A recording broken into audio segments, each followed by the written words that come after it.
and federal regulators about fraudulent schemes, suspicious transactions.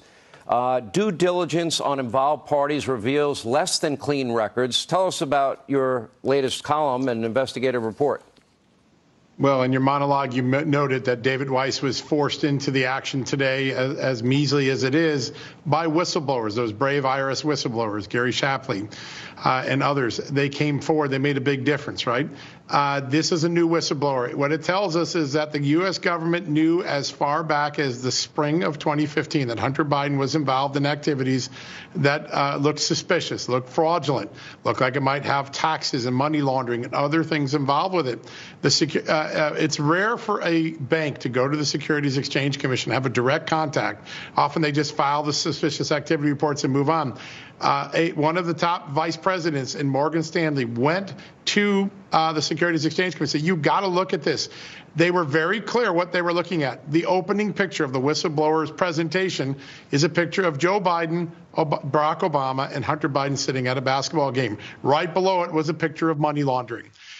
There was a whole dossier presented on Hunter Biden and his past controversies, including being kicked out of the Navy, including being involved with a corrupt company known as Burisma in Ukraine. Hey, Morgan Stanley figured out that was a problem, even though Joe Biden's been trying to tell us it wasn't.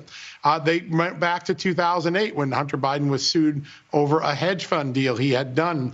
They wanted the Securities and Exchange Commission to look into Hunter Biden's companies on several fronts.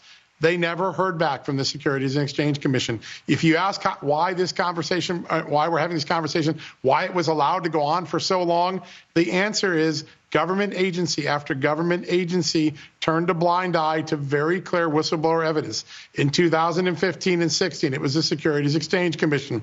In 2018 and 19, it was the FBI. In 20 and 21, it was the IRS.